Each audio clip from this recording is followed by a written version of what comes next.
اعوذ باللہ من الشیطان الرجیم بسم اللہ الرحمن الرحیم الحمد للہ الذی انزل علی عبده الکتاب ولم یجعل له عوجا قیما لینذر بأسا شدیدا من لدنہ ویبشر المؤمنین الذین یعملون الصالحات ان لهم اجرا حسنا ماکثین فیہ ابدا وینذر الذین قالوا اتخذ اللہ ولدا ما لهم به من علم ولا لآبائهم کبرت کلمۃ تخرج من افواہہم ان یقولون الا کذبا فلعلک باخع نفسک علی آثارہم ان لم یؤمنوا بہذا الحدیث اسفا انا جعلنا ما علی الارض زینة لها لنبلوہم ایہم احسن عملا وَإِنَّا لَجَاعِلُونَ مَا عَلَيْهَا سَعِيدًا جُرُزًا صدق اللہ العظیم۔ رب اشرح لی صدری ویسر لی امری واحلل عقدۃ من لسانی یفقہوا قولی۔ اللہم ربنا الہمنا رشدنا واعذنا من شرور انفسنا آمین یا رب العالمین۔ حاضرین و حضرات، ہم سب پر اللہ تعالیٰ کا بڑا کرم ہوا ہے کہ ایک ایسی مجلس میں ہم باہم مل جل کر بیٹھے ہیں جس کا آغاز ہم نے اللہ تعالیٰ کی کتاب قرآن مجید کی تلاوت سے کیا ہے۔ میں نے سورۃ الکہف کی جو ابتدائی آیات ہیں وہ آپ کے سامنے تلاوت کی ہیں، جو حقیقت یہ ہے کہ نہایت عظیم آیات، جس کے بارے میں ابھی ہمارے سامنے گفتگو آئے گی کہ یہ جو فتنہ برپا ہوگا، فتنہ دجال، تو اس میں انسان کی رہنمائی کرنے والی یہی سورۃ کہف اور اس کی ابتدائی اور اختتامی آیات ہیں۔ قرآن مجید کا جب ہم مطالعہ کرتے ہیں تو ایک نئی جہت جو ہمارے سامنے آتی ہے، اس کا عنوان ہے نظم قرآن۔ نظم قرآن کے حوالے سے جب قرآن مجید کا مطالعہ کیا گیا ہے تو یہ عظیم حقیقت سامنے آئی ہے کہ قرآن کی اکثر و بیشتر صورتیں جوڑوں کی شکل میں ہیں، یعنی ان کے اندر نسبت زوجیت ہے۔ جیسے مثال کے طور پر سورۃ بقرہ اور سورۃ آل عمران بالکل قرآن کی ابتدا ہے، اور سورۃ فلق اور ناس قرآن کی انتہا ہے۔ تو یہ جو نسبت زوجیت ہے، اس میں یہ ہے کہ ایک موضوع کو، ٹاپک کو لیا ہے، اس کو سپلٹ کیا ہے دو حصوں میں۔ ایک حصے پر گفتگو اسی جوڑے میں شامل ایک صورت میں کی گئی ہے، اور دوسرے رخ پر گفتگو جوڑے میں موجود دوسری صورت میں کی گئی، یعنی ایک تصویر کے دو رخ ہوتے ہیں، ایک رخ پر گفتگو ایک صورت میں اور دوسرے رخ پر گفتگو دوسری صورت میں۔ اب میں آپ کو مثال دیتا ہوں۔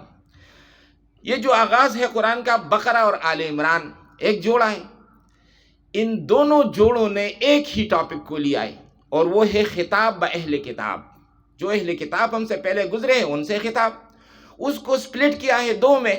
اہل کتاب میں سے ایک کا نام ہے یہود اور دوسرے کا نام ہے نصارہ، لہٰذا بقرہ میں جو گفتگو ہے وہ یہود کے ساتھ کی گئی، اور آل عمران میں جو گفتگو ہوئی تو وہ نصارہ کے ساتھ ہو گئی۔ تو گویا کہ ایک ہی موضوع کو دو حصوں میں تقسیم کیا گیا اور دونوں صورتوں میں اس پر بحث کی گئی۔ اب یہ تو قرآن کا آغاز تھا۔ قرآن کے اختتام پر آئی یہ دو صورتیں ہیں جوڑا، سورۃ فلق اور سورۃ الناس، قل اعوذ برب الفلق اور قل اعوذ برب الناس۔ دونوں صورتوں میں ایک ہی موضوع زیر بحث ہے، ایک موضوع کو دو میں ڈیوائیڈ کیا ہے۔ وہ موضوع کیا ہے کہ انسان کی جو اصل پرواز ہے وہ ہے اللہ تک پہنچنا، اللہ کا قرب حاصل کرنا۔ اس پرواز میں کچھ آفتیں حائل ہوتی ہیں، کچھ آبسٹیکلز ہیں، کچھ مزاحمتیں ہیں جو کہ انسان کہ راستے میں حائل ہوتی ہے، ان مزاحمتوں کے ساتھ کیسے نمٹا جائے۔ وہ جو مزاحمتیں یا وہ جو آفتیں ہیں، ان میں سے ایک آفت کی قسم وہ ہے جو ایکسٹرنل ہے، یعنی خارج سے انسان پر اثر انداز ہوتی، اور دوسری قسم کی آفت وہ ہے جو اندر سے، داخل سے، انسان کے اندر سے اٹھنے والی آفت ہے۔ وہ جو خارجی آفات ہیں ان کا ذکر سورۃ فلق میں کیا گیا، قل اعوذ برب الفلق من شر ما خلق ومن شر غاسق اذا وقب ومن شر النفاثات فی العقد ومن شر حاسد اذا حسد۔ اور جو آفت انسان کے اندر سے اٹھتی ہے، اس کے نفس امارہ کی شکل میں جو بڑھک اٹھتی ہے اور پھر انسان کے لیے بہت بڑی مصیبت بن جاتی ہے، وہ جو مولانا روم کے الفاظ ہیں کہ مادر بتھا بت نفسی شماس زاں کے آ بت مارو ای بت اجدہاس۔ کہتے ہیں کہ تمام بت جو آپ کو نظر آ رہے ہیں، ان بتوں کی ماں جو ہے، ماں مدر بت، وہ تو آپ کے اندر موجود ہے۔ زاں کے آ بت مارو ای بت اجدہاس، کیونکہ باہر کے جتنے بھی بت ہیں وہ کروڑوں اور اربوں کربوں میں ہے، ان کی حیثیت سانپ کی ہے، سانپوں کی۔ وہ ای بت، اور یہ جو اندر کا بت ہے اجدہاس، اس کی حیثیت اجدہا کی ہے۔ لہٰذا اس ایک اجدہا والے بت کے سامنے وہ سارے بت جو ہے نا وہ ہیچ ہے، انہیں تو کوئی حیثیت نہیں۔ لہٰذا سب سے پہلے اسی بت کو توڑا جائے، یہ جو نفس کے اندر ہے۔ تو سورۃ فلق میں جو خارجی آفات ہے ان کا جائزہ لیا گیا، اور سورۃ ناس میں جو ہے وہ جو اندرونی اور انٹرنل جو آفت ہے تو اس کا جائزہ لیا گیا، اور اس طرح دو سورتوں کے اندر ایک موضوع کو کور کیا۔ اسی طرح اب یہ جو سورۃ کہف ہے، سورۃ کہف بھی ایک جوڑے کی شکل میں آئی ہے، اور اس کا جوڑا اس سے جو پہلے سورت تھے 15ویں پارے میں سورۃ بنی اسرائیل۔ لہٰذا ان دونوں سورتوں سے اب میں تیزی سے ان کے اندر جو مشابہت ہے اس کو آپ کے سامنے رکھتا ہوں۔ دیکھیں یہ جو شاعری ہوتی ہے تو اس میں پہلا شعر اس کو مطلع کہتے ہیں، اور جو آخری ہے اس کو مقطع کہتے ہیں۔ تو ان دونوں صورتوں کا جو مطالع اور مقاطع ہیں، یعنی ایک کی ابتدا اور دوسرے کی ابتدا، اور پھر ایک پہلے کی ابتدا اور دوسرے کی انتہا، ذرا اس پر نظر ڈالتے ہیں۔ سورۃ بنی اسرائیل، اس میں اللہ تعالیٰ کی جو تعریف اور حمد و ثنا ہے اس کا آغاز ہے، یہ دونوں صورتوں میں ہوئی، سورۃ بنی اسرائیل میں اور سورۃ کہف میں، مگر اس کو بھی سپلٹ کیا ہے۔ اللہ تعالیٰ کی جو تعریف ہے اس کے دو پہلو ہیں۔ ایک یہ کہ اللہ تعالیٰ کو ہر قسم کے اور تمام عیوب سے اور تمام کمزوریوں سے اور تمام کوتاہیوں سے اس کو بالکل پاک سمجھنا، اور نمبر دو یہ کہ ہر قسم کی خوبی اور بھلائی کو اللہ تعالیٰ کی ذات میں مرتکز سمجھنا۔ جیسے ہمارے معاشرے میں ایک فرض کرے کہ ایک شخص ہے، اور جب ہم اس کی تعریف کرتے ہیں تو ہم یہ کہتے ہیں کہ جو منفی چیزیں ہیں یہ اس کے اندر نہیں ہے، اور یہ جو مثبت چیزیں ہیں سب اس کی شخصیت کے اندر ہے۔ منفی چیزیں کیا ہیں؟ یہ بزدل نہیں ہے، بے حمیت نہیں ہے، بے ایمان نہیں ہے، خائن نہیں ہے، یہ ساری منفی چیزیں ہیں، اس سے اس کی شخصیت پاک ہے۔ اور نمبر دو، اس کے اندر ایمانداری ہے، اس کے اندر ملنساری ہے، اس کے اندر سخاوت ہے، یہ ساری مثبت خصوصیات ہیں، یہ اس کے وجود کا حصہ ہے۔ تو یہ جو چیزیں، جو عیوب اس کے اندر نہیں ہے، اس کا نام ہے تسبیح۔ اور نمبر دو، یہ جو محاسن اس کے وجود میں جمع ہے اس کا نام ہے حمد۔ لہذا سورۃ بنی اسرائیل کا آغاز سبحان الذی اسریٰ بعبدہ لیلا من المسجد الحرام الی المسجد الاقصی، تو تسبیح باری سے یعنی اللہ تعالیٰ کی تعریف کا یہ والا حصہ سامنے آ گیا۔ اور سورۃ کہف پہ آپ آ جائیے، الحمدللہ الذی انزل علی عبدہ الکتاب ولم یجعل لہ عوجا، تو یہ حمد کا جو ہے نا سامنے آ گیا۔ وہ مولانا رومی ایک مقام پر اپنی مثنوی میں وہ شعر ہے ان کا کہ شاہ را گویت کسے جولاہ نیست این چمد ہست او مگر آگاہ نیست۔ کہتے ہیں کہ ایک بادشاہ کے دربار میں اگر ایک شخص آ کر بادشاہ کی تعریف کرنے کھڑے ہو جائے اور یہ کہے کہ ہمارا بادشاہ چور نہیں ہے، ہمارا بادشاہ خائن نہیں ہے، ہمارا بادشاہ خاکروب نہیں ہے، تو کہتے ہیں کہ بادشاہ کو بھی حیرت ہوگی کہ بھئی یہ چیزیں تو ویسے بھی میرے اندر نہیں ہے، یہ آپ میری کیا تعریف کر رہے ہیں۔ تو کہتے ہیں کہ جب ہم اللہ تعالیٰ کی تعریف اگر اس انداز میں کریں کہ اللہ تعالیٰ کے اندر جو ہے نا کوتاہی نہیں ہے اور کمزوری نہیں ہے اور ضعف نہیں ہے اور افتقار نہیں ہے، یہ ساری چیزیں تو یہ تو ویسے بھی اللہ تعالیٰ کے اندر نہیں ہے، تو کہتے ہیں حقیقت میں تو یہ کوئی تعریف نہیں ہے۔ تو شاہ را گویت کسے جولاہ نیست، بادشاہ کو اگر کوئی یہ کہے تعریف میں کہ ہمارا بادشاہ جولا نہیں ہے یا چمار نہیں ہے، این چمد ہست، یہ بھی کوئی تعریف ہے، او مگر آگاہ نیز، یہ شخص تو اس سے آگاہ نہیں ہے، مگر یہ اللہ تعالیٰ کی شان ہے کہ وہ اس کو بھی اپنی تعریف سمجھ کر اپنے بندوں کی زبان سے وہ اس کو سننا چاہتا ہے۔ تو یہ ہے پہلی بات کہ ایک صورت میں تسبیح اور دوسری صورت میں حمد یا تحمید۔ اچھا، دوسری بات جو بنی اسرائیل اور سورۃ کہف کے پہلی آیت میں جو آتی ہے وہ یہ کہ دونوں میں رسول اللہ صلی اللہ علیہ وسلم کی جو نسبت ابدیت ہے، یعنی رسول اللہ صلی اللہ علیہ وسلم کی ایک بڑی نسبت رسالت ہے اور ایک نسبت ابدیت ہے کہ وہ بندے ہیں، یہ وہ بندے ہیں اللہ تعالیٰ کے، چونکہ حضرت عیسیٰ علیہ السلام کو اور حضرت عزیر علیہ السلام کو بیٹا بنایا گیا، لہٰذا اب اس کی تردید میں اس بات کو اس میں جو ہے نا ایمفیسس ہے ان صورتوں میں کہ یہ رسول اللہ صلی اللہ علیہ وسلم یہ اللہ تعالیٰ کے کوئی بیٹے نہیں، اللہ تعالیٰ کے بندے ہیں۔ تو دونوں صورتوں میں سبحان الذی اسریٰ بعبدہ، تو پہلی آیت میں عبد کا ذکر آیا، اور سورۃ کہف میں الحمدللہ الذی انزل علی عبدہ الکتاب، تو اس میں بھی اس کی نسبت ابدیت کو جو ہے نا وہ ظاہر کیا۔ اچھا، تیسری بات جو دونوں صورتوں میں بالکل ابتدا میں ہے کہ جو صورت بنی اسرائیل ہے اس میں ہے اسینڈنگ آرڈر، اور جو صورت کہف میں اس میں ہے ڈیسینڈنگ آرڈر۔ اسینڈنگ یہ کہ یہاں سے صورت بنی اسرائیل میں معراج کا واقعہ بیان ہو، یعنی ایک انسان یہاں سے اوپر اٹھ کر وہ اوپر تشریف لے جا رہے ہیں، اور صورت بنی اسرائیل میں وہاں سے جو کچھ ملتا ہے وہ پھر نیچے آ رہا ہے۔ تو یہاں سے جو ہے نا وہ سعودی ہے کہ رسول اللہ صلی اللہ علیہ وسلم اوپر گئے ہیں، اور صورت کہف میں جو ہے الحمدللہ الذی انزل، یعنی وہاں پر نزول ہے، نزول کا مطلب ہے قرآن مجید کا اور اللہ تعالیٰ کی رحمت کا نزول نیچے ایک چیز وہ آ رہی ہے، اور سعود معراج اس میں جو ہے نا ایک شخصیت گویا کہ اوپر جا رہی ہے۔ یہ تو ان دونوں کے جو مطلع ہیں تو اس میں یہ حق۔ اب دونوں کے مقاطع آپ دیکھیں جو اینڈنگ آیات ہیں دونوں کے، تو اس میں ہم دیکھتے ہیں کہ دونوں صورتوں کا جو اختتام ہے وہ بھی عظیم آیات پر ہو رہا ہے۔ صورت بنی اسرائیل کا اختتام وَقُلِ الْحَمْدُ لِلَّهِ الَّذِي لَمْ يَتَّخِذْ وَلَدًا، اور کہہ دیجئے کل حمد اور تعریف اس ذات کے لیے جس نے کسی کو اپنا بیٹا نہیں بنایا، یعنی شرک کی زوردار نفی وہاں پر۔ اور پھر صورت کہف کی جو انتہا ہے قُلْ إِنَّمَا أَنَا بَشَرٌ مِثْلُكُمْ، آپ ان سے کہتے ہیں کہ میں تمہاری جیسا ایک بشر ہوں، میں خدا نہیں ہوں، خدا کا بیٹا نہیں ہوں۔ لہذا شرک کی بڑی جو ہے ایک سٹرانگ نفی ہے اور تردید ہے جو آخری آیات میں جو ہے نا کی گئی۔ پھر اس بات کو بھی آپ سامنے رکھیں کہ شرک کی جتنی بھی شکلیں اور صورتیں قرآن میں، حدیث میں یا عربی لٹریچر میں جو سامنے آتی ہے، تو ان تمام کو اگر آپ ملائیں تو اس سے دو بڑی شکلیں بنتی ہیں۔ ایک یہ کہ یا تو یہ کہ اللہ تعالیٰ کو اپنے اس مقام بلند سے کھینچ کر انسانی سطح پر لایا گیا، یا پھر یہ کہ انسانوں میں سے کسی کو کھینچ کر اللہ تعالیٰ کے ساتھوں کی صف میں کھڑا کر دیا گیا۔ تو یہ دو بڑی صورتیں ہیں۔ تو اس حوالے سے شرک خواہ ذات کے حوالے سے ہو، خواہ صفات کے حوالے سے ہو، خواہ حقوق اور اختیارات کے حوالے سے ہو، تو یہ دو چیز اس میں۔ اب دیکھیے یہ رنگ آپ کو دونوں صورتوں میں نظر آئے گا۔ صورت بنی اسرائیل میں یہ ہے کہ اللہ تعالیٰ کو نیچے مت لاؤ، اور صورت کہف میں ہے کہ انسان کو اوپر مت لے جاؤ۔ اب یہ جو اللہ تعالیٰ کو نیچے مت لاؤ، تو اس کا مطلب یہ کہ اگر آپ نے یہ بات مانی کہ اللہ تعالیٰ کا بھی بیٹا ہے تو یہ تو انسانوں کی صفت ہے، لہٰذا کیا اللہ تعالیٰ بھی کوئی انسان ہے؟ مطلب وہ انسان نہیں ہے۔ تو صورت بنی اسرائیل کا اختتام اس حقیقت پر ہوا ہے کہ دیکھو خدا انسان نہیں ہے، اور صورت کہف کا اختتام اس حقیقت پر یہ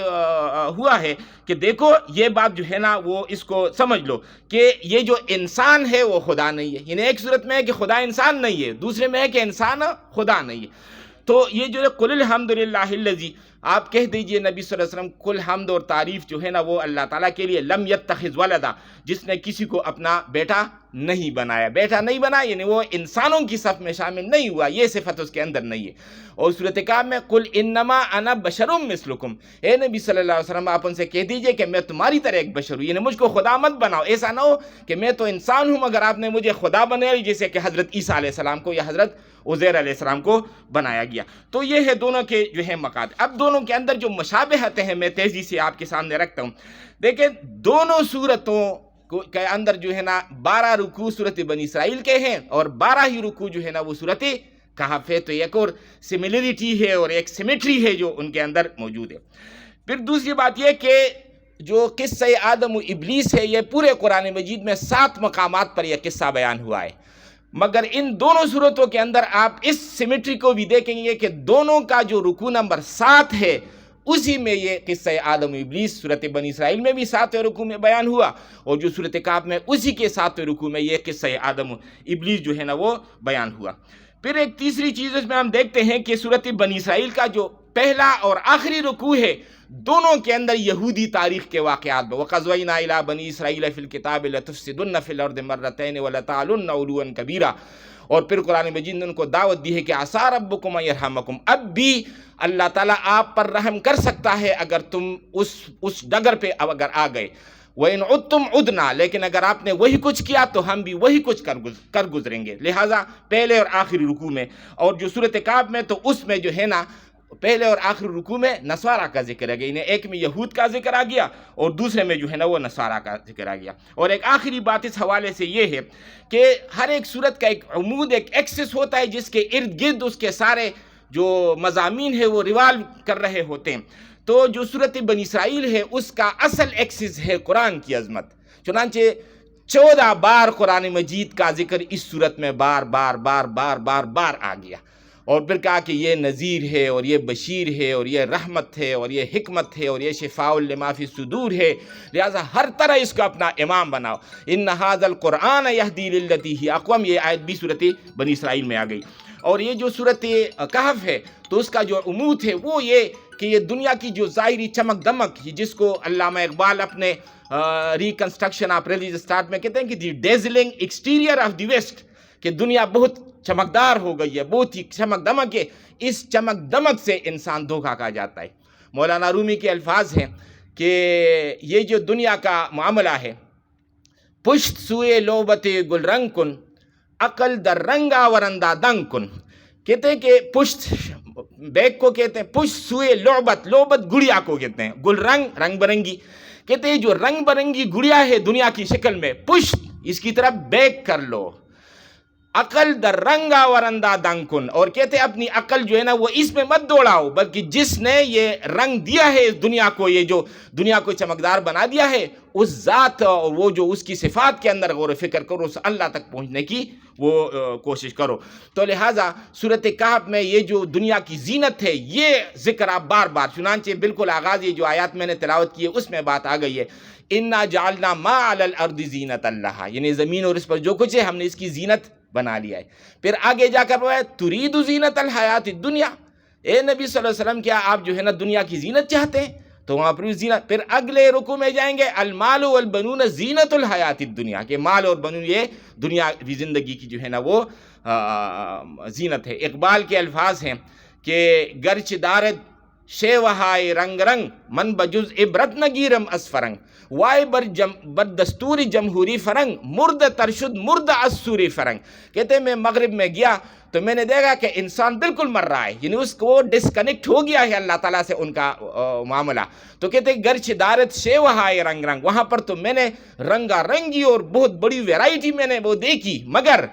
من بجز عبرت نگیرم اس فرنگ، مگر فرنگی تہذیب سے میں بس عبرت ہی حاصل کرتا رہا، کہ انسان دنیاوی آنکھ تو اس کی اس قدر کھلی ہوئی ہے، روحانی آنکھ بالکل انسان کی جو ہے نا وہ بند ہو گئی ہے۔ صورت جو یہ صورت کہف ہے اس کے اندر یہی سبق ہے۔ اب اس کی فضیلت کی طرف آئیے، روایات میں آتا ہے کہ حضرت علی رضی اللہ عنہ سے روایت ہے، رسول اللہ صلی اللہ علیہ وسلم نے فرمایا جو شخص جمعہ کے دن صورت کہف پڑھے وہ 8 روز تک ہر فتنہ سے معصوم رہے گا، اور اگر دجال نکل آئے تو یہ اس کے فتنہ سے وہ معصوم رہے گا۔ ایک اور روایت میں ہے کہ جس شخص نے صورت کہف کی پہلی 10 آیات حفظ کر لی وہ دجال کے فتنہ سے محفوظ ہوگا، اور دجال کے فتنہ سے مطلب دجل تو فریب کو کہتے ہیں،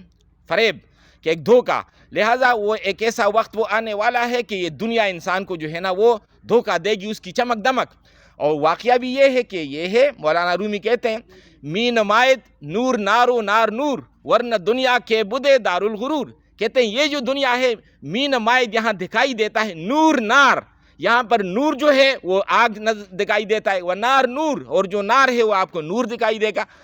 ورنہ دنیا کے بدے دار الغرور، کہتے ہیں یہ ایسا اس لیے ہے کہ اللہ تعالیٰ نے خود فرمایا ہے چونکہ امتحان اور آزمائش ہے لہٰذا اس نے اس کو اس طور پر رکھا ہوا ہے۔ تو جس شخص نے صورت کہف کی پہلی 10 آیات حفظ کر لی وہ دجال کے فتنہ سے محفوظ رہے گا۔ اسی طرح امام احمد سے حضرت سعد بن معاذ رضی اللہ عنہ کی روایت سے یہ منقول ہے کہ رسول اللہ صلی اللہ علیہ وسلم نے فرمایا جو شخص سورۃ کہف کی پہلی اور آخری آیات پڑھ لے اس کے لیے اس کے قدم سے سر تک ایک نور ہو جاتا ہے، اور جو پوری سورت پڑھ لے اس کے لیے زمین سے آسمان تک ایک نور ہے۔ بعض روایات میں یہ بھی آتا ہے کہ جو شخص جمعہ کے دن سورۃ کہف کی تلاوت کر لے اس کے قدم سے لے کر آسمان کی بلندی تک نور ہو جائے گا، جو قیامت کے دن روشنی دے گا، اور پچھلے جمعہ سے اس جمعہ تک اس کے سب گناہ معاف ہو جائیں گے۔ اب میں آخری بات پہ آتا ہوں۔ دیکھیے یہ جو انسان ہمارے سامنے کھڑا ہے یہ صرف یہ انسان نہیں ہے جو نظر آ رہا ہے، ایک ڈپلیکیٹ اس کے اندر ایک اور بھی ہے،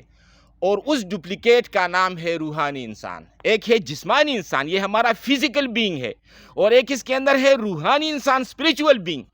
یہ جو فزیکل انسان ہے اس کی خوراک کیا ہے؟ یہ گندم جوار اور یہ کھانے پینے جو ہم کھاتے ہیں، اور وہ جو روحانی انسان ہے اس کی غذا کیا ہے؟ اس کی غذا ہے نور۔ یہ نور کہاں سے ملے گا؟ یہ ہے قرآن سے۔ تو لہٰذا یہ جو یہاں پر نور کی بات ہو رہی ہے کہ جو سورۃ کہف کو پڑھے تو وہ اس کے لیے نور ہوگا، تو اس کا مطلب ہے کہ یہ نور نہ صرف دنیا میں بلکہ آخرت میں اس انسان کے کام آئے گا۔ اسی نور کے حوالے سے مولانا رومی کہتے ہیں کہ نیست غیری نور آدم را خورش، از جزا جا را نبایت پرورش، زی خورش ہا اندک اندک باز بر، کی غذائی خرب ود نے آنے ہر۔ وہ کہتے ہیں کہ یہ جو آدم جو انسان ہے، نیست غیری نور آدم، اس کی خوراک جو ہے، اصل خوراک وہ ہے نور، وہ نور ہے۔ اور پھر کہتے ہیں کہ از جزا جارا نبایت پر، یہ جو اس کی روحانیت ہے اس کے لیے اس کے سوا اور کوئی چارہ نہیں ہے کہ وہ نور کو حاصل کر کے غذا پالے، ورنہ وہ روح مر جائے گی اندر۔ تو کہتے ہیں زی خورش ہا اندک اندک باز بر، کہتے ہیں یہ جو دنیاوی چنے ہیں اور دنیاوی کھانے ہیں اس سے سلولی اینڈ گریجولی، اندک اندک فارسی میں یعنی تھوڑا تھوڑا کر کے اس سے اپنے آپ کو روکتے جاؤ۔ کی غذائے خرب ودن آنے ہر، کیونکہ یہ دنیاوی چنے یہ تو گدھے کی غذا ہے، لہذا حیوانی غذاؤں کے ساتھ اپنے آپ کو بہت مانوس مت کرو، اس سے آہستہ آہستہ آہستہ آہستہ اپنے آپ کو جو ہے نا وہ دور کرو۔ تو کہتے ہیں کیا ہو جائے گا؟ تا غذائے اصل را قابل شوی، لقمہ ہائی نور را آکل شوی۔ پھر جو ایسا کرو اور اپنے آپ کو پریپیئر کر لو تو وہ جو اصل غذا ہے اسی کے کھانے کے تم پھر قابل ہو جاؤ گے، اور وہ جو اصل نور ہے وہ پھر تم کھانا شروع تمہارا ہو گیا۔ تو پھر کہتے ہیں ای دہاں منہ کو کہتے ہیں ای دہاں بستی دہانے باز شد، کو خورندہ لقمہ ہائے راز شد۔ کہتے ہیں یہ ظاہری یہ میٹیریل یہ مادی منہ بند کرو، دہانے باز شد تو ایک روحانی منہ کھل جائے گا۔ کو خورندہ لقمہ ہائے راز شد، تو پھر آپ راز کے لقمے آپ جو ہے نا وہ کھانے شروع کریں گے۔ راز کے لقمے سے کیا مراد ہے؟ آپ پر ایمان کی عظمت واضح ہو جائے گی، اللہ تعالیٰ کی عظمت آپ پر واضح ہو جائے گی، آخرت کی حقیقت آپ پر واضح ہو جائے گی، اور یہ دنیا کی جو بے ثباتی ہے یہ بے ثباتی آپ کے سامنے جو ہے نا بالکل دو چار کی طرح آپ کے سامنے آئے گی۔ یہ ہے اصل میں وہ جو انسان کا آتا ہے۔ تو پھر کہتے ہیں کہ چوں بمردم از حواسات بشر، حق میرا شد سمع و ادراک و بصر۔ مولانا رومی کہتے ہیں کہ جب میں نے اپنے آپ کو حواس کی دنیا سے نکالا، اس روحانی دنیا کے اندر جب میں آیا تو حق میرا شد سمع و ادراک و بصر، تو حق میری سماعت بن گیا، وہ میرا ادراک اور میرا جو یہ جو مینٹل میں جو کیلکولیشن کرتا ہوں حق اس پر حاوی ہو گیا، بصر اور میری آنکھوں کے اندر بصیرت بن کر جو ہے نا وہ چمکا حق۔ تو نوری او در یمن و یسرو تحت فوق، بر سرو بر گردنم مانند توق۔ تو کہتے ہیں وہ جو نور ہے اللہ کی طرف سے وہ بر یسر و یمن و تحت فوق، وہ میرے رائٹ اور لیفٹ پہ اور میرے اوپر اور نیچے اس نور نے جو ہے نا مجھے اپنے اس میں لے لیا، اپنے حصار میں وہ لے لیا۔ بر سرو بر گردنم مانند توق، کہتے ہیں کہ توق اور زنجیر کی طرح وہ نور میرے ارد گرد جو ہے نا وہ لپٹ گیا۔ تو پھر ایک مثال دیتے ہیں کہ چوں پری غالب شود بر آدمی، گم شود از مرد وصف آدمی۔ وہ مشاہدہ ان کا یہ ہے کہ اپنے زمانے کی بات کرتے ہیں کہ جس انسان پر جن آ جاتے تھے،